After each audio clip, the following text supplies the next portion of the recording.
Hello and welcome to the Apex Racing League GT Championship live on Apex Racing TV and live on the iRacing Esports Network. My name is Sam Fitzpatrick, alongside me is Adam Hedgecock with Sam Kumo on the cameras this evening. We're here for the season finale of this season 2 of the championship. Adam, last time up we saw Tom McMahon take the championship spoils in the pro category. However, we still have some scores to settle. We've still got to decide who's going to be the amateur champion and the team's champion. And it's a pretty epic way to finish off this season 2 of the championship. It is, yeah, legendary track, isn't it, Suzuka? Really tricky as well, really technical. It's certainly going to test the mettle of the drivers this evening. But no, you're right. McMahon clinching the championship last time out in a pretty emphatic way, really. Pretty much dominated the entire season, and whatever Visa Kopsika and the others could throw at him, he seemed to have an answer for. So yeah, congrats again to McMahon, and all eyes to the AM category now to see if Kev Copeland can round that one out. Yes, he's currently in the lead of that category, McMahon. Not with a huge gap, but because of the drop score that we have in this series, it means that the worst point, effectively the worst points that McMahon can score is 60 points. 61 points maybe, whatever he got at Silverstone when he retired from Race T, that's the worst he can get, so he can only be outscored by 60 points by Make Kopska. Yeah, in the amateur category, much closer, Kev Copeland taking the lead after Tom Stevens missed last time out at Okayama, and it would take quite something for Copeland to lose that. However, being in the mid-pack always does offer a risk for these drivers, and so it's pretty easy for them to drop down the standings. We are currently in this 10-minute qualifying session. The drivers get 4 laps, so they'll be out on circuit for pretty much the entire session, just trying to improve on their lap times, although, to be fair, the majority of them are now back into the pits. We've just got Max Wolf, who I believe has already set all of his lap times, and Kevin Copeland, I think, has also set all of his lap times as well, although not 100% sure on that one. At the moment, we've very much the end of the EBUSR dominance in qualifying. We saw, I think, Tom McMahon be very good in qualifying. He got 3 consecutive poles. We did see Taj Edwards get the first pole of the season, Adam, but then we've seen Vysokopska get the last couple of poles, and now Edwards and Vysokopska on the front row of the grid with a little bit of a gap. Gold Racing Team really coming into this round very strong. I was just looking at that. Yeah, the only guys into the 54s, which is quite surprising. I don't know whether they just managed to nail that special lap, but you see how close it is behind. 4/10, and you're down into sort of 7th or 8th position. So yeah, I think a lot of people are going to be right on it this evening. Definitely. So the drivers are just gridding up right now, and there it is. Taj Edwards on pole position, the Jamaican, going for 4th place. He actually got a penalty last time out, so he's dropped down the standings a little bit. I imagine he'd like a top 3 in the championship if he could possibly, after running in the top 3 for most of the season. Make Vysokopska 2nd place in the championship, trying to consolidate that. You can see how close it was between the two teammates. Starts in 2nd place. Then it's Tom McMahon in 3rd. Daniel Lee lines up in 4th. Matty Chambers, good qualifying for Chambers. That's one of his best qualifyings of the season, actually. After struggling a little bit in the second half of the season, good to see him back up there. Aaron Powell, who nearly won race 2 last time at Okayama, starts in 6th. There's Mike Horder, Dennis Eifenberg, great to see him back. Race winner in this series, led the championship after round 1. Unfortunately, had to leave the series for a bit, but watch out for him from the 4th row of the grid. Then it's Jeffrey Garzotto, James Salt, Jensen Adriansen's once again pole position in the amateur category. Max Wolf lines up in 12th. Then it's Tom Stevens, 2nd place in the amateur category, remember. Bob Humphrey, Daniel Civisabo, Dean Powell, Dan Seddington, Carl Jacquelet, Kevin Kitzman, Kev Copeland way down in 20th place. Ryan Jones starts in 21st. Then it's Andre McCullen. Hopefully Stephen Broomfield will take the start, but I'm not sure. Then we've got Sebastian Roux in 24th place, making his debut, and John Gordon as well in 25th. A couple of other drivers joined the race. We thought that Matthias Berg might take the start, but unfortunately it doesn't seem like that is going to be the case. And the last driver is just getting onto the grid. Great to see Dennis Eifenberg back. Adam, hopefully we see him a bit more prominent next season. He was ever so strong in the first couple of rounds of the championship. Maybe a little bit underwhelming that qualifying for him, but you can bank on him for putting in a good performance today.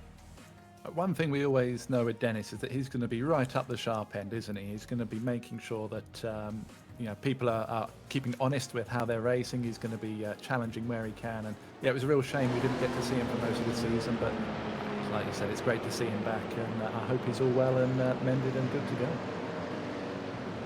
Absolutely. So watch out for Copeland. Watch out for Stevens as well. I said that Copeland's has the upper hand, no doubt about it. But he does still need to score some points today, and Stevens needs to get a couple of top tens in order to haul back his championship deficit. The Porsche pace car leads away. The top 3 Porsches on the grid. It's Gold Racing Team for the first time this season, locking out the front row. And we are away for 25 minutes of racing for race 1 at Suzuka.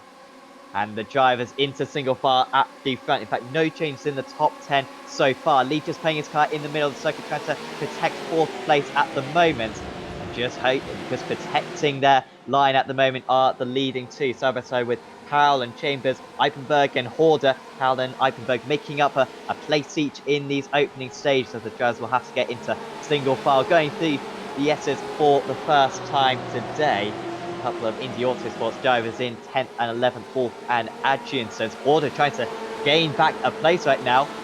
Dennis Eichenberg making a small mistake. Is that mistake going to cost him? They make contact and Horder spins around, and that's going to be right into the middle of the circuit.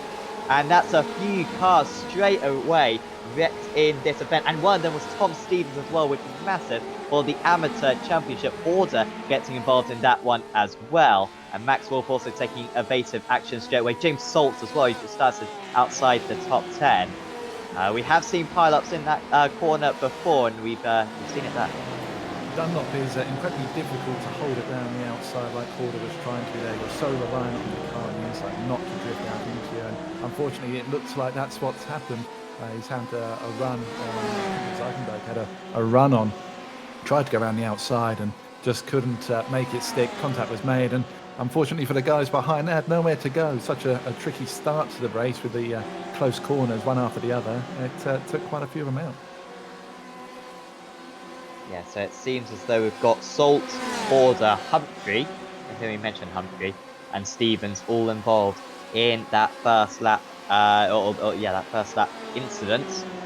Jensen Adjunstons ahead of Dean Powell. The Adjunstons lost the place. Kevin Kittelman is up 9 places into the top 10. Sensational start for Kevin Kittelman. Silly Sabo is up 6 places just ahead of him as well. They must have just been in that little pocket behind the incident ahead and gained 4 places almost instantly. But nice driving from them, and Kevin Kittelman now the leader out of the amateur drivers. We've seen it, haven't we, with Kittelman over the last few rounds. He's gaining confidence round on round on round. The longer he's on the track, the more confidence he seems to have, which is brilliant, because last season we saw him kind of down in the lower end of the midfield, kind of scrapping over the leftovers. But this season he's taken the racing by the scruff of the neck, hasn't he? It's brilliant to see. 9 places gained so far is quite monumental. And he's keeping up as well with Silly Sub. He's got a bit of a gap behind him. Out in the lead, it is very close. No changes so far, but Edwards leading the way. Has taken a race victory so far this season. He won race 2 at Le Mans. He's got the 3rd most podiums of anyone this season, has Edwards, but he's also had some less consistent finishes as well. That's why he's currently, I think, in 5th place in the championship going into this round of the season. Yeah, 5th place in the championship behind Salt and Humphrey, although with those two having incidents on the first lap, that's really going to help him out. Also help out Gold Racing Team as well to try to secure 3rd place in the championship. We've got EVSR leading the way in the team's championship going into this round. Really, they've just got to score a handful of points. In fact, race 1, they should almost certainly seal it with where McMahon is at the moment. Gold Racing Team Porsche behind them. 3rd place is EVSR Green, who might be under pressure from H2M Engineering and Indy Autosports White at the end of this race. We'll try to keep you up to date with all the points as it's going on. McMahon looking pretty quick at the moment. He's sitting right on the tail of Vysokopska, but no way past at the moment as Edwards stretches his lead ever so slightly. Yeah, good to see Edwards bouncing back after last week. Had a bit of an adventurous couple of races, didn't he? But no, back in the saddle again and going well. McMahon, does he have to be racy anymore now? The championship's finished. Does he need to push as hard, or will he be content with podiums? I suppose only he can answer that, and time will tell. But at the moment, looking pretty comfortable, just sat behind Suzuka and Edwards. Lee right behind him as well. He'll, if he gets a sniff, he'll try and get himself a podium, won't he? Lee has been driving pretty well the last couple of races, so interesting to see how he goes. And Matthew Chambers, another person bouncing back from form, seemed to struggle a little bit last couple of rounds, didn't he? But now he's right up there in sixth position, trying to make amends at the last round. McMahon with 9 wins so far this season, of course. 9 wins out of 14 races. And then Bicycopstica, Humphrey, Edwards, and also Eichenberg all picking up solitary race wins, but it's been a whole lot closer than that, really, throughout the season. Edwards going for the first double race winner of the season. As it's actually, well, it's close here, to be fair. Edwards, by the way, with the fast stuff of the race that last time out. McMahon just dropping off ever so slightly. The top 7 kind of in a bit of a queue. Then it's Eichenberg, who managed to escape that first lap contact. So he's running slightly lonely in 8th. However, we've then got Copeland up into 13th place now. He's up 7 places. Then we've got Seb Rowe in 14th. Oh, into the wall, in fact, is Copeland. Well, that's a curse. For that in a compilation. It's been a while. It's true. We've been very good this season. We've been very good this season. Now, how much damage is on that car? Because that could be big for the championship. Oh, off is Edwards from first position. He's made a mistake into turn 1. It's such a common mistake to you got to drive it in so deep. Try to really keep the downforce levels high in these GTE cars, and he's just gone in too deep, seemingly. Just gets it onto the AstroTurf and did well not to spin, and that hands the lead over to make Bicycopstica. Tom McMahon and Daniel Lee moves up into 3rd. Such a tricky corner, isn't it? First couple of corners, because you're like you say, you're throwing the car in, trying to generate that downforce to make it stick, but you're also trying to brake whilst turning.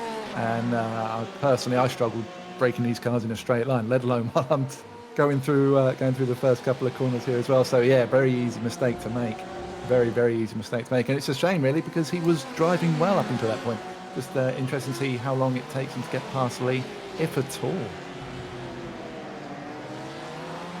Yeah, it'll be tricky now for Edwards to make up a place. We do usually see overtaking at a premium around this. Like, that turn 1's just so fast that you can't really dive down the inside of the opponent. However, we recently visited Okayama, so compared to that, I'm sure the drivers will feel overtaking is possible. This is a close queue. We've got Dan Saddington at the front of it. Seb Rowe very much dropping these guys considerably, about a second and a half faster. That last time round was Rowe in 13th place. Then it's Saddington, Gordon. Good to see him back. And then Max Wolf, Kev Copeland, and James Saltz onto the back of this one, trying to recover some points for Evo SR. To the outside goes Max Wolf, but just getting his rival offline, but he needs to be careful he doesn't back himself too far up into Copeland as well. Yeah, you do have to be mindful of the cars behind when trying to brake late into the last chicane there. It's very easy to get it wrong, and before you know it, you've got a car up your inside or outside, and you have to give a little bit of room. Incidentally, Kittleman has passed City Sabo. I saw that a couple of laps ago, getting himself up into 9th place now, which is, it just reinforces what we were saying about him, wasn't it? He's really going for it now, and great to see, to be honest, mainly because I love the livery so much, but what can I say? I'm a sucker for it. We know this already.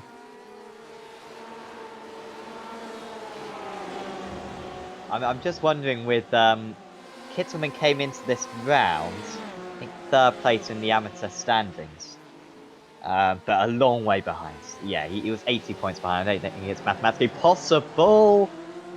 There goes Wolf. You don't usually see moves into the 2nd Degner. But that's what he tries to do. Only Josh Thompson I've seen has really ever been good at that move. There goes Kev Copeland trying to do a Kamui Kobayashi-esque overtake. Hasn't quite worked for him. A tight exit, a slightly compromised exit. However, that's decent straight line speed. He can't quite keep his car alongside. Going into Spoon, though, could be an opportunity. No, he stays behind. Copeland staying ahead of Salt as well. Oh, Gordon's made a mistake just ahead. There's Gordon. Oh, he did so well to defend just a few corners previously, and then he's dropped it by himself. That's such a shame for him, wasn't it? Like he would be done the defensive work, as you said just before. You know, when you're attacking someone, you have to be careful of the car behind. Oh, who's that round? Powell round, coming out of the last chicane. I wonder if he's just caught a wheel on the outside. Very easy to drift wide onto that AstroTurf, and if you do, it might over-rotate the car, as we've seen a few times in these cars, and it will spear you off to the inside. Let's see. Edwards very slow in front of him. Oh no, is there going to be contact here? And there is, yeah. Well, there was so much room as well for I don't even know whose fault that was, to be honest. I don't know if Powell came, because we did see a similar incident in AOLTC, admittedly on the East circuit. That's kind of same logic, where you kind of got a curve like that. It's a very wide part of the circuit, and the driver on the inside thinks, oh, well, the guy on the outside can just carry on through the line, and the driver on the outside thinks that the driver on the inside should take a tighter line, obviously, because you're going onto a straight. You're not still going through a corner. So often miscommunication, that seems to have been the cause for that for that spin right there, and it sends Aaron Powell down into 9th place. Another place game for Kevin Kitselman. It is, yeah, up to 8th place now. Just looking at the front, Visa Kopska and McMahon have kind of dropped Daniel Lee a little bit now. A couple of seconds back is Lee. Kind of been a bit of a no man's land-ish, while Edwards still tries to recover another couple of seconds back. So I think what we're probably seeing here is the start and the end of the two-horse race for the race win here. We've seen it before, haven't we, time and time again, either McMahon leading or Visa Kopska leading, and the other one just sitting up right behind, just keeping them honest, trying to force them into a mistake. And I think we're going to see the same thing here as well. These two have had 4-1-2s so far this season. Little facts for you there. Make my notepad feel even better, even worse, that it can't have that kind of info. Google will put you out to business along with many others. Yeah, 3 of them led by McMahon, and then we did see one at Okayama, which was Vaskowska's first race win of the season, winning in race 1. McMahon does seem to be faster. Only half the way through this race. This is a 25-minute sprint race. We'll have a 40-minute race later on as well, where we'll reverse the grid up to a certain amount. As Daniel Lee, he's actually been able to drop the other drivers, and he's been able to drop Edwards, which will be good news for him after coming under a bit of pressure earlier on, and we'll happily pick up the pieces from the drivers ahead. I mean, there's always guys who go long times without winning races, and Lee is, I think, now, of course, Visa Kopska was around since halfway through last season, and it only dawned on me when I was doing the highlights package that he's come so close to winning so many races, and he finally got it done at Okayama. I think now that Visa Kopska's got a race win, I think Lee is probably the best driver yet to get a race win out of the current field, and yeah, I think it's only a matter of time, probably next season, that he'll pick one up. Yeah, I have to agree with that. I would say with Lee, though, I don't think he has quite the outright pace at the moment. I think if he was to win it, he'd need circumstances to kind of go in his favour a little bit. Or maybe we just haven't been to a track that he really, really excels at, as we saw with Powell, with Watkins. Maybe there's a certain track that he really, really would dominate at in the same vein. But no, I think you're right. It'd be good to see Lee grab himself a win. We often speak to him, don't we, afterwards in the interview booth, and he's always chipper, always upbeat about what he's been doing on the racetrack. So yeah, I'm with you. It'd be good to see him do it. Eichenberg having a look into turn 1. Wow, you have to be late on the brakes to make that happen. he's recently got past Garzotto. I think he got past Garzotto maybe into 130R, maybe into Spoon.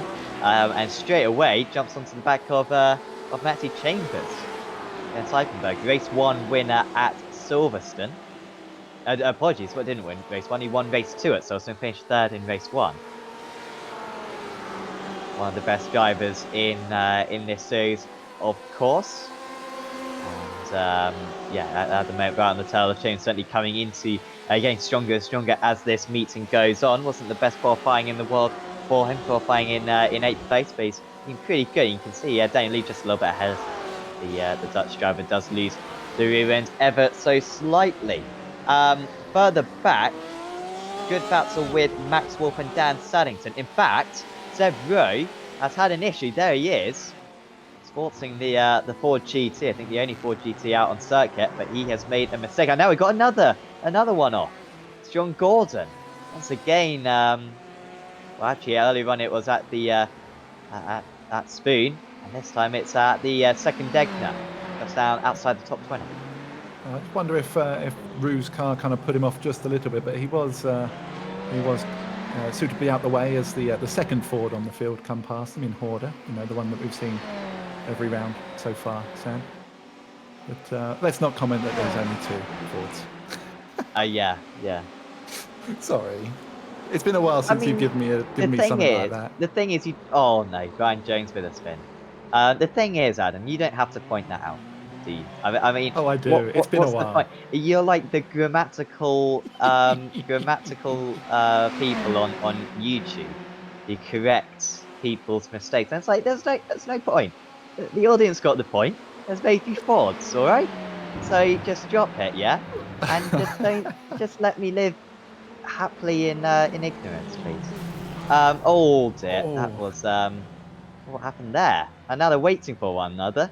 I don't know if they're gonna jump out of the car, have a bit of fisticuffs, and they finally do get back going again. It was as though time paused for a moment there. I don't know, what either of them were doing. John Gordon back to the pits, however. This has been a really horrible meeting for him today after a decent start. He drops back into the pits and will drop to last of the runners. It looked like he kind of outbroke himself a touch, scrambling to try and make a position back after those incidents. And unfortunately, going into that last chicane, there's not a lot of room at all. And Jacqueline had already committed to the turn, it seemed. And yeah, the 2 made contact. And then we're doing the gentlemanly thing of, well, you know, I might have messed up. Off you go first. And in the end, neither of them wanted to go, which was kind of humorous. At Saddington, up into 14th, gain of 3 from where he started. I'd say he's been impressive since he joined the league, hasn't he? He's quietly gone about his business and seems to be driving pretty well. We don't often see him. This might be a case. We don't often see him having issues. You know, he's just quietly going about his business, which is great. I think he's got faster as this season has gone on. I think he debuted. Oh, Copeland's made another mistake. There he is. Well, he'll beat Tom Stevens still. I think Copeland will have the championship all but sealed once we got this meeting. Once we got this race to complete, but he still made a few mistakes. Yeah, I think Saddington made his debut at Watkins, I believe, and he has got stronger round on round ever since then. Still lacking a little bit of pace, and he's also lacking a bit of braking into the Cassier triangle. Put him off the line. And he's got James Salt, who will storm straight past. Salt could be in here for maybe reverse grid pole if we get a decent sized reverse. We did see an 8 reverse last time. It was the smallest we could get. We can't have that small. I think the 12 will be the smallest. So Salt does a lovely move around the outside the first curve and has the inside for the S's. Good effort from the 122 up into 14. He's now got 2.5 seconds to Dean Powell in 12th. If you get to 12th, then that would probably be about a 60% chance of getting within the reverse grid. So that's what he'll be aiming for at the moment. Yeah, lovely move, wasn't it? Just had the confidence to hold it round the outside. And Saddington, you know, I think he realised that it was a done deal, but wanted to make him work for it anyway. Just held a tight line, made sure that there was room between them, and Yeah, great effort there. McMahon is all over the back of Visakowska, isn't he? He's not letting him have a moment's rest here. I think he's dropped back just a touch, and now he's right back on, less than 2/10 behind. Oh, the commitment going into 130R. Interesting to see how late he is on the brakes. I tell you what, he's chomping at the bit, isn't it? I think he wants to get past, and he wants to get past soon. 5 more minutes to go. You can just see that Porsche though, it kind of extends the lead for the first half of the straight, and now this is the point where McMahon starts to gain a bit of time. But it's, yeah, nowhere near close enough. You'll need a mistake from Vaskovska, and they don't come often. Aaron Powell with a mistake. He's down into 11th place, and annoyingly for us, he's now next to Dean Powell on the timing screen. We've had this many times this season. We had it in the early part of the season in particular. Seb Rowe has dropped down and also gone... He's renamed himself to Undefined Dots, which is a strange first name. Jeffrey Garzotto. He has made a mistake. Having a good round was Garzotto, and was going to be in a good place for the reverse grid. He's actually towed back to the pits. Means that Kitsman's up into 7th place. 7th. He is. Adrianson's up result to 8th, ever. though. That's kind of come out of nowhere. He was behind Civi Sabo, wasn't he? But he's yeah, not sure where he's done that. Yeah, I think he got past him about 8 minutes ago, or so. Did Jensen, but they have been Did I quite just close. miss it?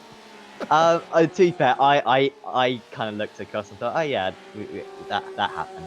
I didn't notice too much. So you're all right on that. We also, of course, Seb Rowe has dropped down. He's down into 18th place, although he has renamed himself. I don't know what was going on for a moment there. Maybe it was just on my screen, but I imagine it was on... Well, yeah, it was on all of your screens as well. McMahon, this is the closest he's been. If he's going to go for a move, he's going to have to probably go for a Senna 89 move down into the chicane, because that's the biggest braking area. Oh, he's closer this time. 2/10 of a second. He's starting to gain time already. And having to go defensive now is Visakowska. We haven't seen these two change position all season long. But are we going to see it this time? McMahon goes to the outside. And it's not quite there. And when I say they haven't changed position all season long, they did change position, to be fair, at Spa earlier on in the season, a couple of meetings ago. That was on lap 1 or lap 2, but we certainly haven't seen a move between the two of them this late on in an event. And with pretty much nothing to play for with these guys, the championship is all wrapped up for Tom McMahon. That they can afford to really take some risks there. I think that's the one thing that the standings doesn't really show, is how close these two have been. They find it incredibly hard to get past each other because they're both so even. Which you look at the standings and you'd never believe that. But this is what we've been treated to all season, isn't it? Nip and tuck, and it's been brilliant because of it. Adrianson's has passed Kittleman. I've seen that one. I picked that one up rather quickly this time, so we're improving. We're doing a thing. Yep, leader of the amateur drivers now. Oh, here comes Salt with Gazotte's issue. This is for 12th place. Max Wolf is too far ahead now. But Salt should be able to get past Dean Powell. Dean Powell having a good round, by the way. One of the most improved drivers of the season. I would like to...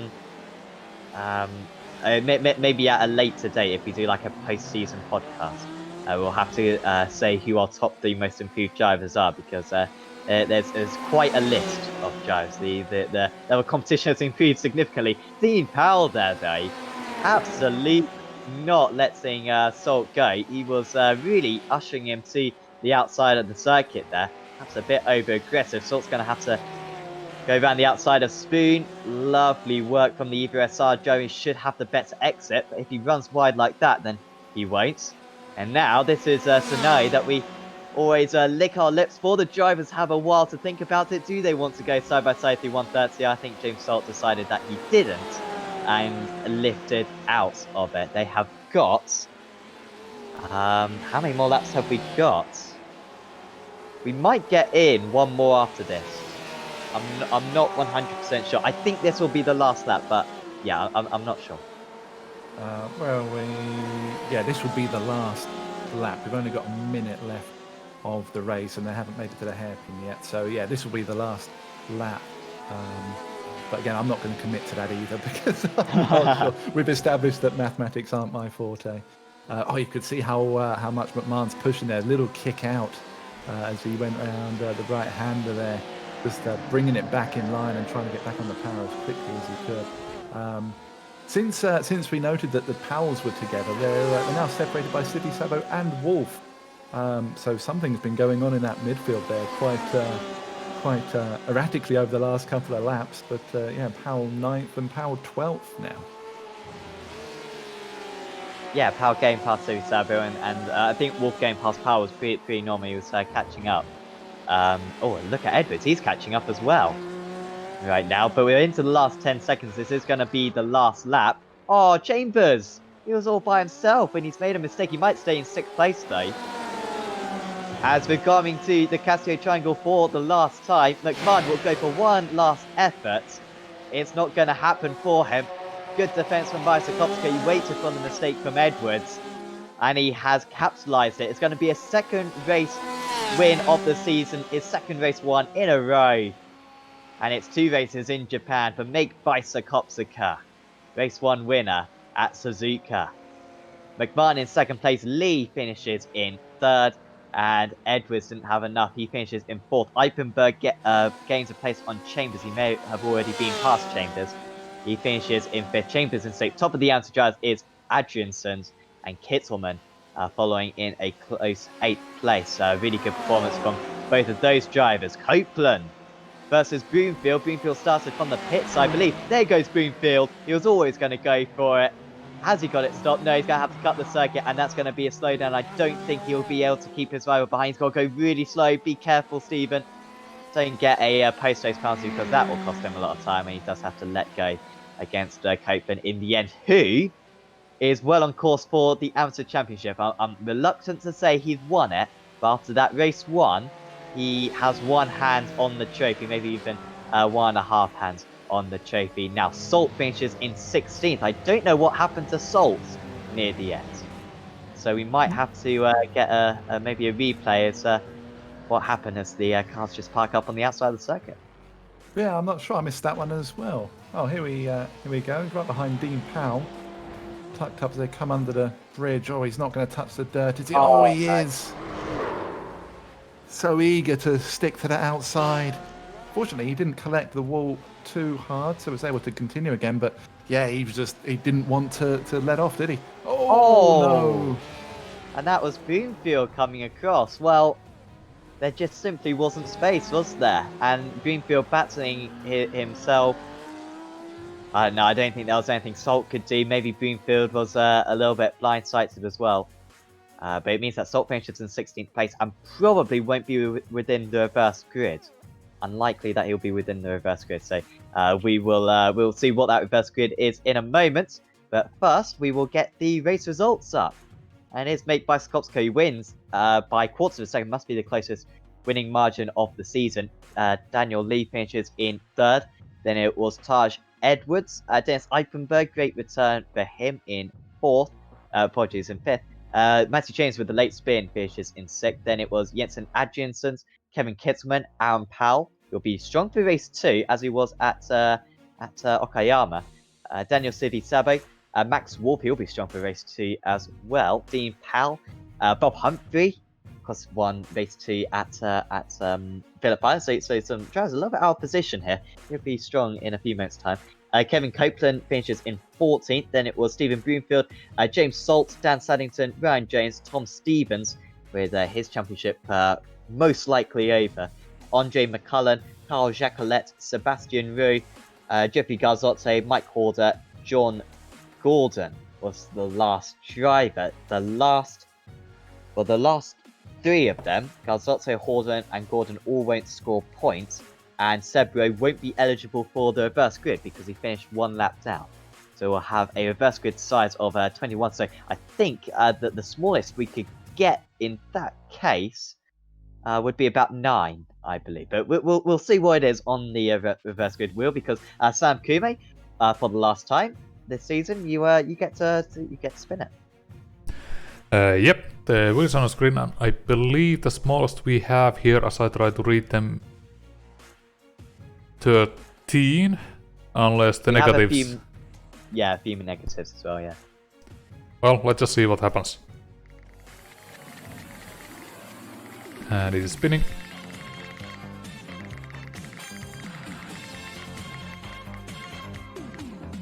And it will be -12. -12. So it will be a 9-car reverse. Again, small reverse gears. Some of the drivers have been mentioning how next season we need to have some bigger reverses. Yeah, nine reverse gear. That's a small one. It is Aaron Powell though. I said he'd be strong for race 2. I said a few other drivers who inevitably won't be strong now. But Aaron Powell on pole position then for race 2 of the evening, for the final race of the season. Kevin Kitzman, Jensen Adriansons, and Matty Chambers making up 2nd, 3rd, and 4th. Make Vice race 1 winner, starting in 9th. You do not want to miss race 2 of the evening. We're going to crown our team's champion. We're going to crown our amateur champion as well. Do not miss it. We'll be back with you in about 15 minutes time. See you then.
Welcome back to the Apex Racing League GT Championship, live on Apex Racing TV and live on the iRacing Esports Network.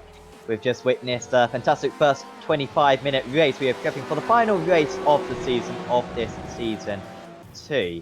And yeah, we're just about to start to grid up. We saw a 9-car reverse grid for this second race. And after Make Vysokopska and Tom McMahon very much dominated race 1, we got Aaron Powell on pole position for this race 2. Came ever so close, came within half a lap of winning last time out at Okayama. He's in the best position to try to take his second race win of the season here. Kevin Kitzelman, fantastic first race for him. He starts in second place, so too for Jensen Adriansen, he starts in third. Big points as well for Indy Autosports, who after a strong race 1 have a chance of getting third place in the team's championship. Line up in 4th is Matty Chambers, then it's Dennis Eifenberg, Taj Edwards, Daniel Lee, Tom McMahon, Make Vysokopska, Daniel Sivi-Sabe, Max Wolf, Dean Powell lines up in 12th place, and it's Bob Humphrey. Kev Copeland going for the Amateur Championship, Stephen Broomfield, James Salt, Dan Saddington, Ryan Jones, Tom Stevens, Carl Jacquelet, Sebastian Rue, Jeffrey Garzotto, Mike Horder, and John Gordon lining up in 24th. There's a little bit of concern they might not see Sivi-Sabe take the start. Has he been able to get to the grid? It seems like he has, which is very good to hear. Adam, a quick word from you. Who's going to win this race too? Any one of Edwards, Eifenberg, McMahon. And it's good to see the Mustang pace car back for this one. Did we forget it in race 1? We did, had the didn't Porsche. we? Yeah. Oh, it was very, yeah, my bad. My bad. That's actually really disturbed me. It's the first time they're going to do that ever, I think. Anyway, Kevin Kitzelman, at the moment at the front, but he's not the pole sitter. Aaron Powell is the pole sitter. There he goes. Oh, that's going to be a massive check out. Kevin Kitzelman really just mistiming that launch. And Aaron Powell launches away from the pole position. Kitzelman drops from second down to 4th immediately, second down to 6th immediately, and will drop much further down than that, I assume. So full start as well for Daniel Lee. Oh, way off the circuit. For Matty Chambers, has he got an issue? He's very slow on the outside of turn 1, and that's straight away a few of the front runners. Whittling down the order, and it's fantastic news for Tom McMahon. He's gone from 8th to 4th in these first few corners. Mighty effort for him. Lee trying to make his way back up. He's back up into 8th place after dropping, I think, as low as 10th for a moment. But you don't need to give Tom McMahon a helping hand, and that is what many of these drivers have done. And he's now only got 3 cars to pass in order to take his 10th race victory of the season. He has indeed. Poor old Kevin Kittelman. I don't recall him being on the front row previously. I really can't remember it. So I think, yeah, caught absolutely napping there. Maybe got a little bit of ahead of himself, and Powell saw that, checked up just before, and then really got a good run down into the first corner. Adriansen's still in second, tucked up behind him, not letting him get too far ahead. So it's not all bad for the Indy Autosport drivers. Eifenberg, I wonder how long he can keep McMahon behind him. Maybe a little bit rusty after his time out, but yeah, he's got it all to do. Well, it's smoke in Spoon there. Vysokopska. Oh, Vysokopska's round. And the man who's finished in the top 10 every race so far this season drops to 17th. He should be able to get back into the top 10, but the race 1 winner, similar to Okayama, gets involved in a lap 1 incident. And now he's having to defend against Jacquelet, who I doubt will attack him too much. But, oh, Jacquelet now gets a tap. Is Jacquelet round? No, it's the driver who hits him, I think, of Tom Stevens, who's round. He's had a really poor meeting as he tried to close the gap on Kev Copeland for the amateur title, and he is well behind, down into 24th, and effectively last position. Is well and truly last position. Daniel Sivi-Sabe, fantastic, he's taking this race because he's doing well at the moment. However, gets overtaken by Max Wolf, who had very good pace in race 1. He's up into 8th place now. Is Wolf. Next up for him is Kevin Kitzelman. Biggest mover so far, James Salt, gain of 6 positions already, which is pretty good going from Salt. It's kind of interesting, isn't it? You come into a second race of an evening, and you're still switched on from race 1, and you maybe not quite in tune with your car being on the colder tyres again. You know, you're trying to take the racing lines that you took, you know, only 10 minutes ago, and the car's just not there for you. You see Civi Sabo just running wide, probably doing the exact same thing there, just not quite got the grip yet. And unfortunately for Stevens, that was evident coming through 130R, wasn't it? Just didn't quite have the grip, kind of drifted into the back of Jacqueline a little bit and paid the price for it.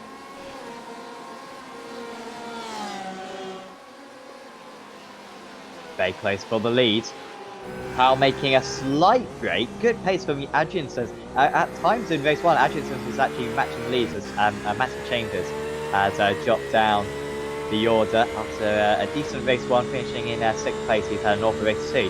McMahon actually losing time to Eichenberg at the start of this straight, who is deep in the draft of Adjinsons, to be fair.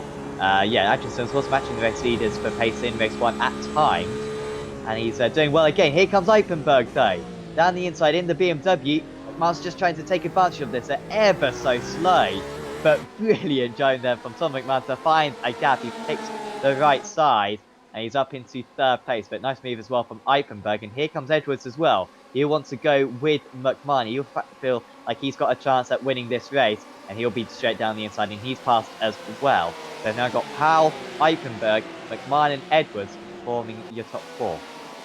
Opportunistic from McMahon there, wasn't it? Wow, taking the advantage of Eichenberg running Adrianson's wide.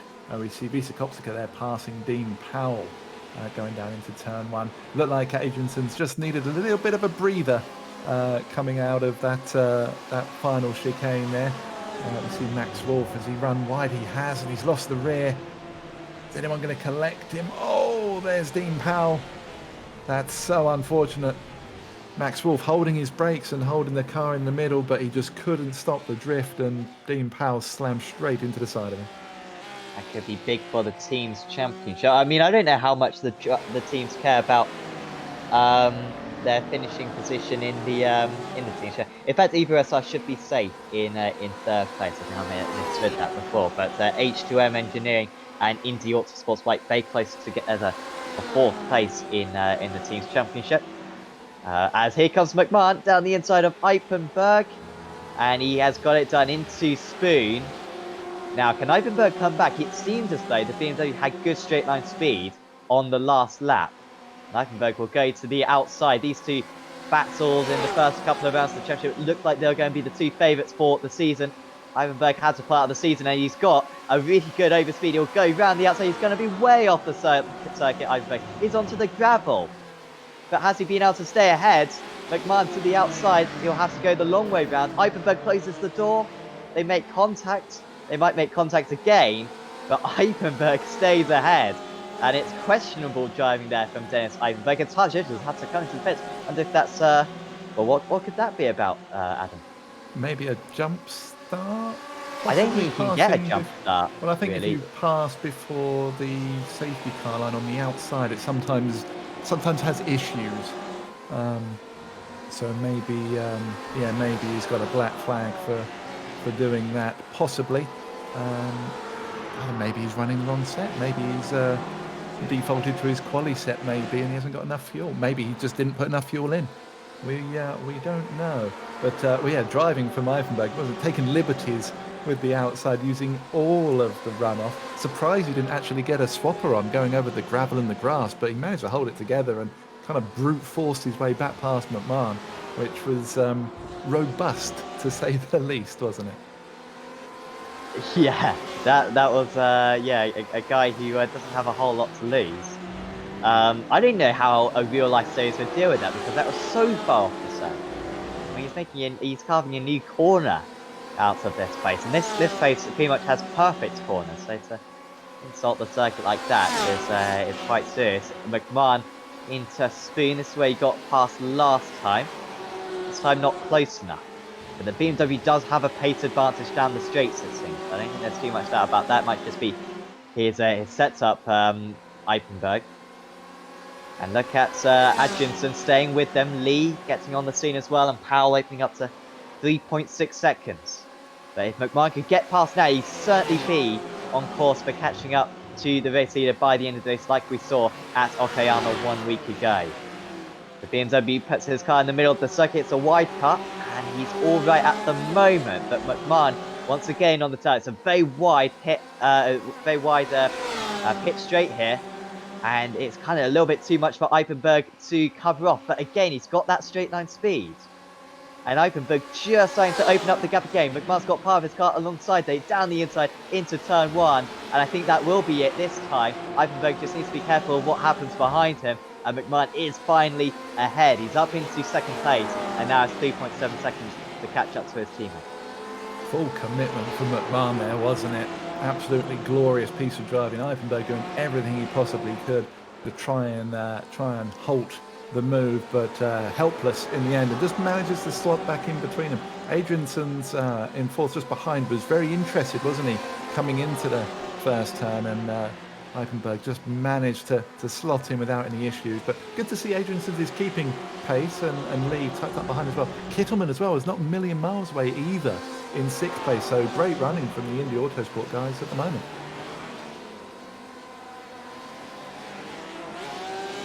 Yeah, Kittleman's done well since his strange start, and he's actually dropped any places since that awful launch.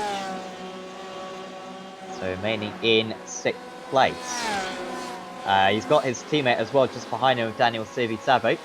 So they should be able to stay in 4th place in the championship should Indy Autosports white. Kittleman not technically in that team. So it should be all good for them. By the way, going into this race, Copeland had a 33-point lead over Stevens. That's not taking into that is taking into drop counts, but that's assuming that this won't be a drop count, basically. So it was possible for Stevens to make up that gap, but it's looking pretty slim for him as he is currently running behind Kevin Copeland with would need to finish up inside the top 10, and Copeland not to finish the race in order to fall back those points. John Gordon has dropped down, and so Tom Stevens as well, himself dropping down a little bit. There is Gordon. I think that's his 4th spin of the day. Yeah, he's really struggling out there, isn't he? Just wonder if he's maybe not quite got the set that you need. It's a very technical circuit here, and it's a really, really tough circuit to get right. It's brilliant to drive. It's really rewarding, but you do need to have the car underneath you, and especially at these speeds in the GTEs, it's very easy to get a rear loose, and that's the last thing we want here. Unfortunately for Gordon, that seems to be the problem, doesn't it? He's been around a few times. Wolf back into the pits again. I think, was he? Yes, he is. And Garzotto in the pits too.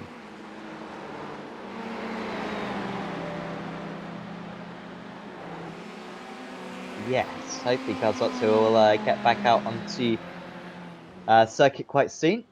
There he is. Car doesn't look beaten up. No, is there a driver in that car anymore? Not sure if there is. Maybe that's it for Jeffrey Garzotto. He's running well in race 1. Not so much in race 2. This will be, in fact, the last lap was the first representation of McMahon's pace. Powell 57.87, McMahon 57.13. However, Eipenberg's coming with him. He's 5.5 tenths of a second behind at the moment. Is Dennis? He's just about within draft range. Should gain a little bit down this pit straight. Eipenberg very quick to now. Yeah, I think the setup he's got is. He's got a lot of pull out of the corners. I think that's where it's rewarding him. He's able to get his power down a lot quicker than the Porsches. I wonder why he's not sitting in the draft there. It's interesting, just weaving a little bit behind McMahon. But yeah, I think his car's mighty coming out of the corners, which is helping him with that overall straight line speed. Good to see him up in P3, by the way. I know we touched on it in race 1, but he did have to leave the series for a short while. Yeah, it's an absolute joy to see him back. We had a lot of fun watching him last season, didn't we, in this league? So yeah, hopefully he's back for good now. Look forward to seeing more of him.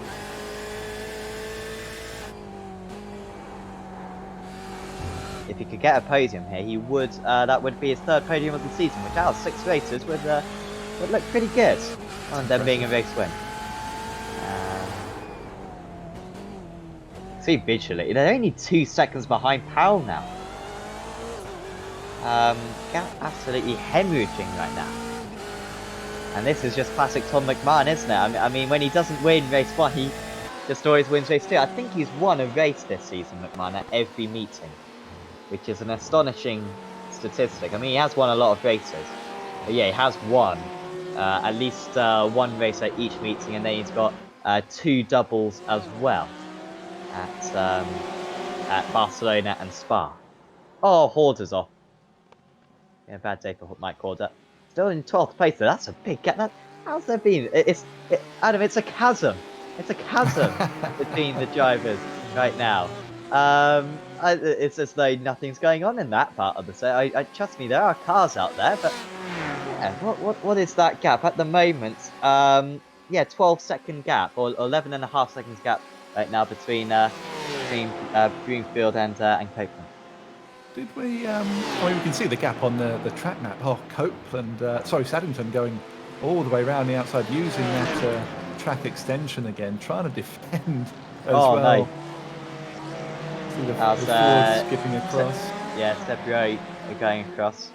I'm saying Sebrio because I'm not sure how to pronounce his other name. I'll have to do some practicing in the off season, assuming that he comes back. But yeah, to answer your question, by the way, with the track extensions, what I think they've been doing in the F1 recently is giving a 3-strike rule. So in the qualifying, they'll disallow your lap; they'll just wipe the lap off. But in the race, I think they do it if you do it a couple of times, you get warnings. A third time, and you'll take a 5-second penalty or such like, depending on how much you've gained. So yeah, unfortunately, we don't have the option to do that, but. We've only seen a couple of people run all the way out there so far. Salt's got ahead of Humphrey. I think on that case, it was so far off. It was so far off the circuit that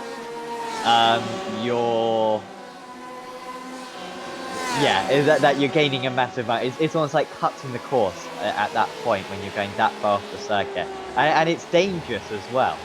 I mean, the circuit has almost been built so that you have a certain amount of runoff. When you're track extending to that amount, then you're kind of disregarding all the safety stuff in it. I don't know. That's where my mind goes. But it's very strange. It's as if you went at Kota in Formula 1 and you just like went mega. Oh, Vizekowska, that's a save. That is a save. Wow. That's up there with one of the safest seasons. So a great one at Phillip Island as well. Earlier on in the championship down the pit straight. But it's like if you went flat out through the penultimate corner at Kota, which you... Oh dear, there's now another wreck. They're really interrupting my point. Tom Stevens is round again. My God, the unluckiness of that man. And was unlucky not to take part as well in last week as well. Just about missed the cut. John Gordon drops behind Edwards as well. So that's now 17th and 18th. Stevens down into 21st now, last of the runners. Would you like to take this opportunity to finish your point? I mean, it's not a very good point, to be honest. And when you spend 2 hours going over it, then you kind of question why you made it in the first place, why you started this endeavour. What I was saying was that you gained such a big advantage. Was that not deserving of an extra penalty when he went that far off? He's disregarding track limits to that extent. I think on the first instance, I mean, firstly, I've got to applaud him for keeping his boot in despite going over the gravel and the grass. You know, you're in it to win it at that point, aren't you? But yeah, I think after one, I'd probably be on the phone to him saying, don't do that again, you're going to get a penalty. And then if he does it again, then throw a penalty out that time. Because I mean, he'll probably argue back to say, well, it was getting a little bit loose and the only thing I could do was open the steering to stop the car from spinning and collecting other cars. Because that's what drivers do. See, sorry, go on. No, you carry on. I was going to say, Salt tucked right up behind Sibi Sabo and Kittelman here. I think this is the closest battle on the circuit at the moment. Yeah, not a moment's rest for Stevie Sabo or Kittleman. Look how much quicker Salt is out the corner there. Not going to get any luck going around to the outside there. Maybe a bit of draft down into turn one, but as you said in race one, Sam, there's no real braking zone into turn one. Sending it there is not really an option.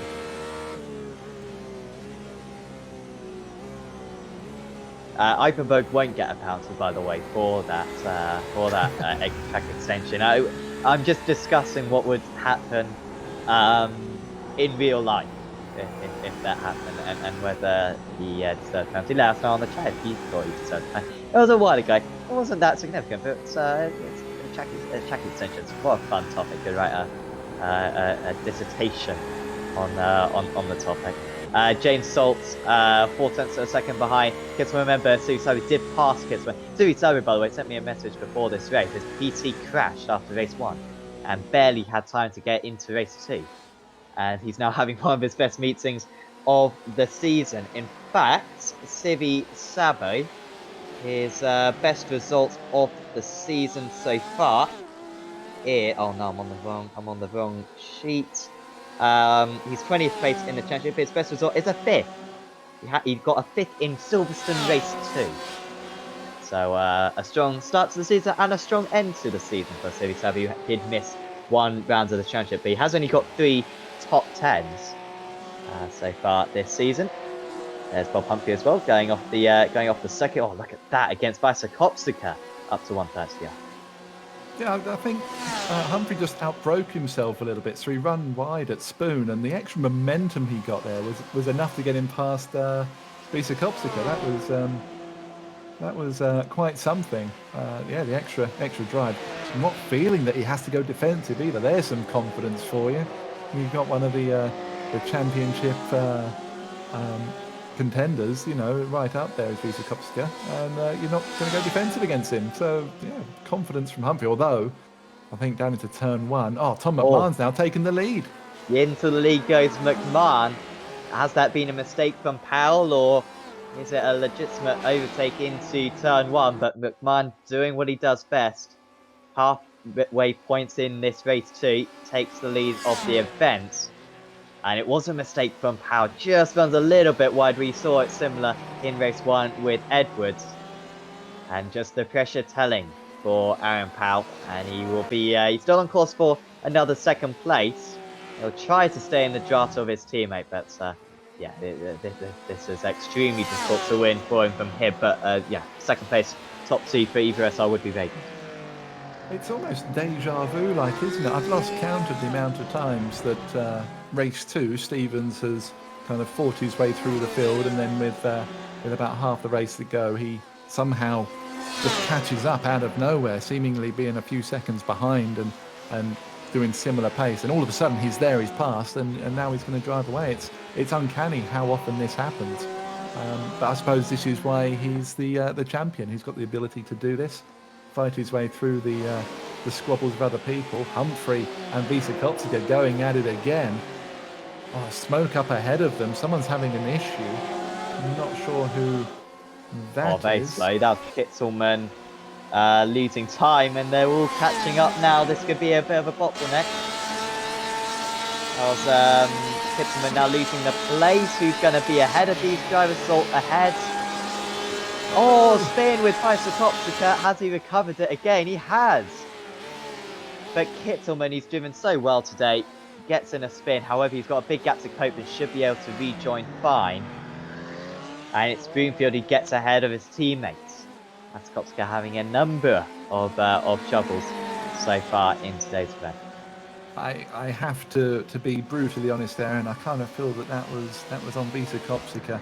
Powell! McMahon's made a mistake. And McMahon's off the circuit. This is no way to end the season for the dominant driver of the championship. He has won the title already at Okayama. He drove brilliantly. And he's had an issue, clearly hardware issue. Something happening in the real life. What a shame. Because Tom McMahon, was driving absolutely perfect. He's made a few mistakes in race 2 this season. And any ideas? It looks as though almost like the brakes locked there. So maybe then he does still have operation of the brakes off the circuit, and he's had to take back to the pits. Yeah, it sounded like he locked up pretty badly, but yeah, I'm not sure. I'm not sure. Maybe, like you said, maybe there's something outside of the rig that's going on that took his attention. Rogue cat in his pedals, maybe. We often hear that with one of the boosted drivers. He'll be racing away, and we'll hear, "Go away, cat! Not now, cat! This is not the time." So yeah, maybe we'll have to wait and see. But I'm with you. It's such a shame. The last race of the season to go out like that is a real heartbreaking moment. So Aaron Powell into the lead. Eichenberg in second, Lee up into third now, very much under the radar.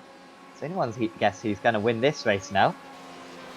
Powell and Eichenberg. Eichenberg should be able to catch up by the end of the race. Would be some comeback for the former for the Dutch driver, several-time race win. I think he's won 2 races in this series. You may have to check that one, Adam, in your notebook.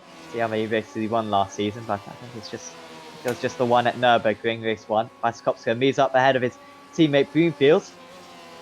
Of all the races, this one was a real possibility for Bisikowska to get a double. But that terrible start for him has put pace to that. He's 19 seconds off the lead already.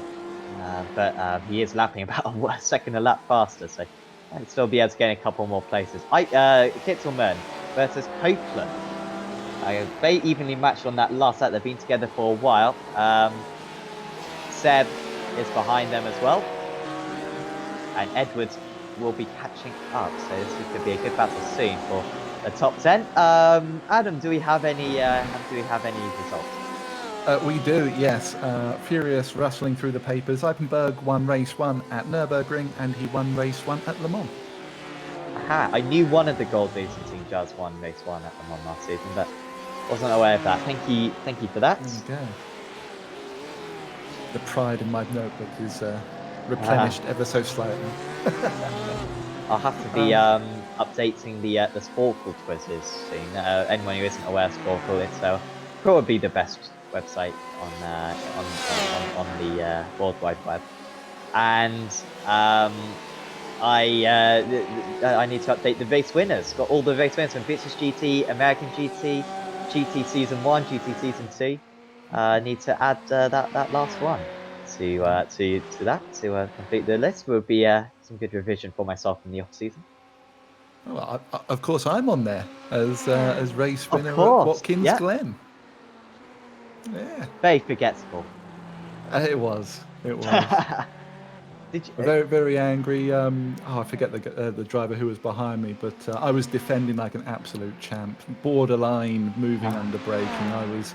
I was not yielding whatsoever. I don't think he was particularly happy with it. I didn't mind, of course. I got a little bit of the champagne at the end. A little bit of the bubbly. Maybe that's what we should give away as prizes for next season. Champagne.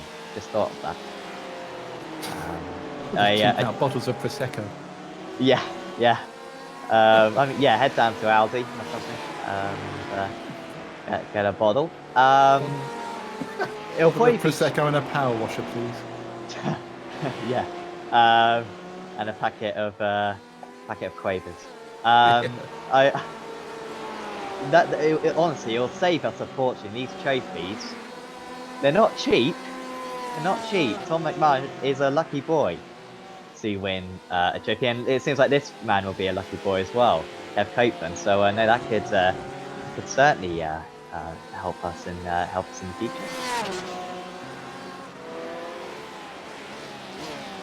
I think it's always a bit worrying though when a driving championship is rewarding alcohol for participants. Although it's not unusual in the motorsport world. I wonder when that will stop. I don't want to be all political here, but something to think about. I know in the Middle East they do rosewater, don't they? Sparkling rosewater instead of alcohol. Can I just say, by the way, Daniel Lee, up in third place. I mean, you see, like he's got clear view of the guys ahead. Already finished third once tonight. He's on for a double podium, which would be amazing for him. He's got a little bit of a reputation this season, Lee, hasn't he, for a good race 1 and then a bad race 2, or a bad race 1 and then a good race 2. The only exception to that was Silverstone, where he had 2 bad races. But apart from that, he's currently 6th place in the championship as well. He could move. Could he catch up to Salt? No, he can't catch up to Salt. Apologies. No. Oh dear, I'm getting extremely confused now. No, he can't catch up to Salt, but he might be able to pass Humphrey and Edwards for 4th place in the championship, which I doubt he even cares about. But it's something. Powell all of a sudden losing a lot of time, must have just made a mistake. This is putting Dennis Eifenberg right on his tail in sector 2 of this lap. Oh, sector 1 this lap. Powell loses 1/10. Sector 2, 4/10. Sector 3, 3/10. It's been a very poor lap for the American. And this is going to be a 3-car change. Could Jensen Adjunssons win a race? Because we've seen Humphrey take a podium last season, didn't we, as an amateur driver at Le Mans. Adjunssons only 4 seconds behind. This is what happens when you take Tom McMahon out of the race. It's as though when you take Mercedes out of a Formula 1 race, isn't it? All of a sudden, it really opens up, and you've got all these different drivers he could win. We love to see it, don't we? It's brilliant that these things can happen. It's just a shame that it's the last race of the season that they're deciding to do it. But yeah, at the moment, anyone in the top 4, how far back's Sabo? 10 seconds now. So anyone in the top 4, if these front 3 have an issue, come together, maybe one of them runs wide and the other 2 have to avoid, Adrianson's going to be right there, isn't he? 3.5 seconds back. And I don't know about you, Sam. I always find it easier to chase cars than I do being out in front of them, which is why I don't often lead races, because it doesn't suit me. But chasing cars is a whole lot easier, I find. You find a little bit of extra oomph, a couple of tenths here, a little bit here, a little bit there. So yeah, he's got a real chance at the moment. He's already taken about 3/10 out of them this lap so far. The chase is well and truly on with 10 minutes left. I was racing in the iRacing Grand Prix Championship. I'm sure everyone was watching. By the way, McMahon's back out on circuit. And actually only won that time, so he'll score points for McMahon. Good to him. Yeah, I was racing in the iRacing Grand Prix Championship yesterday. I'm sure everyone was watching. Because I've got a pretty big fan base. I was chasing down the driver ahead for fourth place, I think it was. 4th place, I think. And I was saying some really good lap times. Now, I did spin, but I'm trying to prove your point right here, Adam, that you do go faster when you are chasing and you're willing to push that extra harder. Whereas, of course, if you're the leader, you've got everything to lose. Jake's buried, by the way. I don't know if Jake is listening along, so I doubt it. But, hello, Jake. Jake was very demeaning of my mistake on that one. But we won't be quite as harsh in the commentary box. Lee runs wide. That'll be an instant. Trying to go defensive now is Powell. And the BMW's so good down the straight, that he only needs to be relatively close and he'll be straight past Lee, despite being in the draft. He'll start dropping back. Look at the BMW go! It's a rocket ship, it's just pulling away. But would he be close enough to Powell? Powell straight away going defensive to the inside. Is the only way through for Lee? Not quite. Adjunssons, how far behind is he now? He's 2.7 seconds behind. He took another 3/10 of a second out of these guys on the last lap of the race. But this one's looking good for Eifenberg. I'd put Eifenberg as a favourite purely because he's got the fastest car down the straight, which will enable him to overtake and make him very tricky to overtake. Yeah, I think I'm with you on that one. He's certainly got the biggest car out there, so getting past him will be an issue for others if he does get his nose in front. Takes a lot of curb on the entry there, doesn't he? But the car looks so stable. For a car that's so quick, you generally trade off a little bit of stability, don't you? But that car looks mighty out there. Really late on the brakes, coming into the hairpin as well. Daniel Lee, by the way, fair play to him. He just hanging on, isn't he? Just doing what he can to stick with these two. But yeah, I wouldn't want to be in Powell's position right now. You know, the big BMW behind. You can hear it from a long way off. It's going to be tough. Going to be tough. But you know, can he hold on to it? It's going to be hard for him, but he's certainly got the ability to. Oh, Eifenberg. Oh, he's going to have to go defensive here. Get right to the inside of the circuit. Here comes Eifenberg. He lifts out of it. They're so close to making contact. And they're alongside. 33 minutes into the race. Eifenberg will go for his line. Strike 1. Strike 2 potentially, although he does keep it within the track limits this time. Down the inside goes the BMW. Has it got it done? It seems like he has. Into the Casio triangle. And there's an awesome move there from Dennis Eifenberg. Powell has to respond straight away. But he's already a 1/10.5 of a second back. However, now the time starts to come back as he dips into the massive drafts of the BMW. Goes defensive, does Eifenberg, but can pretty much move back onto the racing line. Lee trying to sniff around as well, trying to gain a position. But it's Eifenberg up into the lead. Here comes Lee as well. Not quite there into the essence. Brilliant move from Eifenberg. Powell gave him just enough room. Didn't he? I was with you. I thought that Eifenberg was going to go way off the track again, but he held it. Lovely line onto the rumble strips on the outside. Powell defenseless, really. Once the car's there, you've got no hope of defending. He has the inside line for the Casio triangle, and you can see already Eifenberg pulling away straight away. Daniel Lee, if he wants to win this race, he needs to get past Powell now. Powell takes a few tenths of a second out through the Degness, back down to half a second. And now that he's in the slipstream as well, it might just keep him in range, but overtaking is going to be really tricky from here on in. We've got maybe 2 more laps to go, no, 3 more laps to go at the conclusion of this one. Powell does gain a little bit down the straight. You can see Adrianson's well and truly with them now, 1.5 seconds. Oh, mistake from Powell, and Lee moves up into second place. But is he passed? Powell's still there, he'll have a good exit, but Lee is passed. The H2M engineering driver up into second place, but Powell tries to come back straight away. Now, guys, don't lose each other too much time because you're going to invite Adriansons on the scene and you're going to have any chance of catching up to Eifenberg ahead as well. Does Lee go defensive? He's putting his car slightly in the middle of the circuit. And look at Eifenberg. Eifenberg's all of a sudden lost a couple of tenths of a second, and Lee's right there now. Lee's only 4.5 tenths of a second off the race leader. This is like a 3-way seesaw. This is brilliant. It's going one way and then the other and then the other way again. Daniel Lee with a mighty Casio triangle. Brilliant across the curves. Caught up so much to the back of Eifenberg. And Adrianson's a smidge over 2 seconds behind. How brilliant would it be to have...